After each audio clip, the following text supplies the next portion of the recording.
Hello everybody, San here, engineer, MBA, and investor. And in today's video, I want to talk about Prime Medicine. Lots of things happening here with Prime Medicine. The stock has gone up significantly since its lows in May. We remember that, and look at this, guys. If you take a look at the stock since then, if you take a look at what happened through mid-July, that's over 4 times the stock price. Okay, the stock was worth about $1.25, a dollar something, couple of cents, and it peaked all the way to nearly 5 times. That's over 4 times. That's nearly 5 times, guys. These are big numbers. There's a lot of things happening with this company. Now, CRISPR as a whole, we believe we're back in the CRISPR bull run. I've talked about it a couple of times now. But why Prime Medicine is so special? Well, there's a couple of things happening here. First of all, look at the market cap, guys. This is a $773 million market cap. There's a lot of upside here for what they're trying to tackle with Prime Editors, with Prime Medicine, just in general. It is really impressive. Now, I want to talk about a couple of things here that just happened not so long ago, a couple of days ago.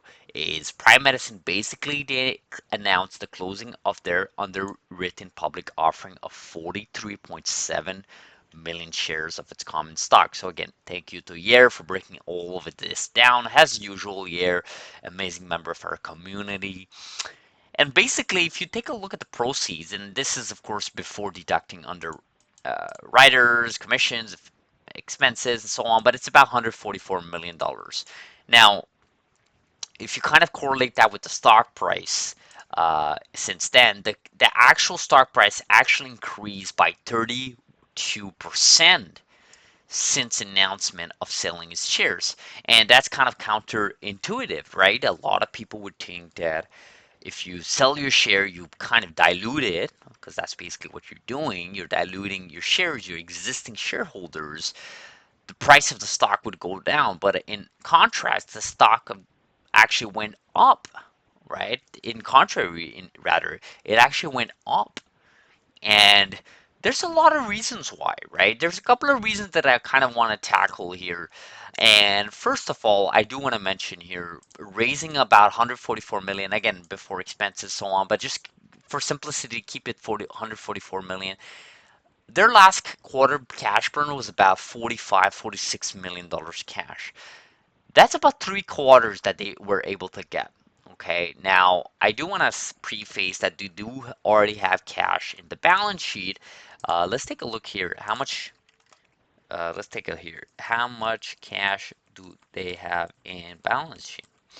Right. I always use Grok here for lots of my work here, or even any of these AI tools, Gemini, and so on. So look at this, guys. As of March 31st, now obviously this is outdated, but $158 million of cash, right? So if you say 160 million for simplicity, because there was also that deal with Cystic Foundation there that was announced a couple of weeks ago. We talked about it in this video. Call it 160 million for the simplicity here. 160 plus basically 144. That is give or take $300 million cash. And if you do the math there that I said you burn about 45 million now for simplicity, because inflation, increased workforce, and so on, save $50 million of cash burning. That's about 6 quarters that they've gotten now of cash burn allowance, which basically means that's about a year and a half.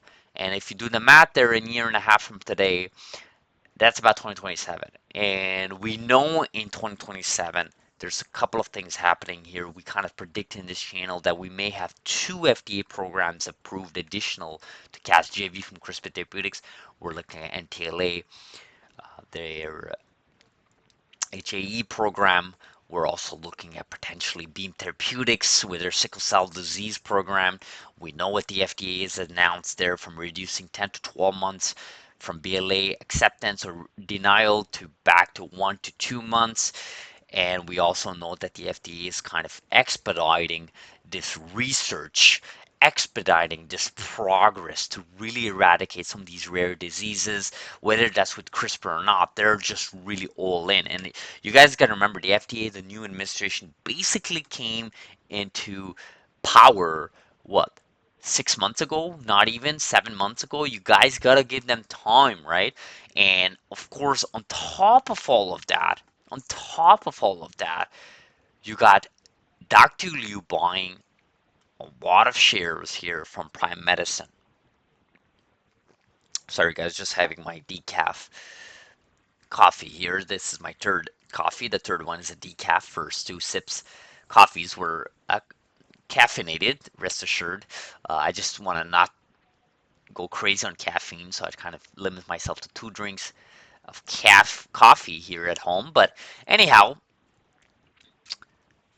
Dr. Liu here buying stocks back in June, and this guy basically doubled his holdings there with those pricing. So what I mean by that is, I think it was like 30K a word. I think they mentioned it, 40K or almost 50K of worth of shares. Basically, he's walking over well over 100,000 of gains, right? From all of that, which is pretty impressive from Dr. Liu. Of course, he's involved with Prime Medicine. He's directly involved with Prime Medicine, and like Yair said, and I quote here, a true leader, end of quote. That's what leaders do. Leaders back up what they believe in.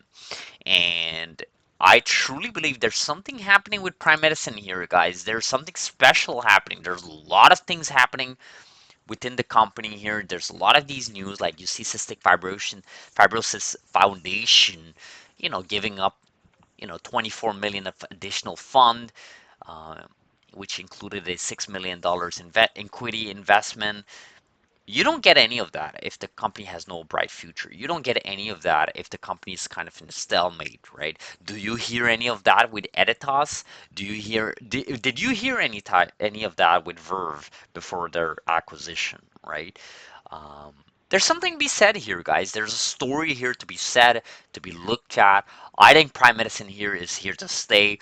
Prime editors are really, really an interesting technology that, again, will take a little bit of time to play out, but Prime Medicine basically secured their year and a half and some more future here to really allow themselves to dive deeper into their leading programs. Now, I do want to preface that CRISPR as a whole, it's a basket of companies, right? There's Prime Medicine, there's Editas, there's NTLA, there's CRISPR Therapeutics, there's Beam Therapeutics, there's Caribou, a couple of others. And just like what we saw with Verve being acquired for $1 billion, it does impact other companies. So I think there's a play here for these CRISPR companies, including Prime, and say, look, NTLA is going to get this program approved with HAE.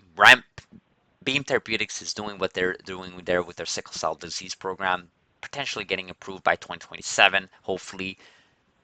This is going to boost our stock price. This is going to boost our shareholders' value of our own programs.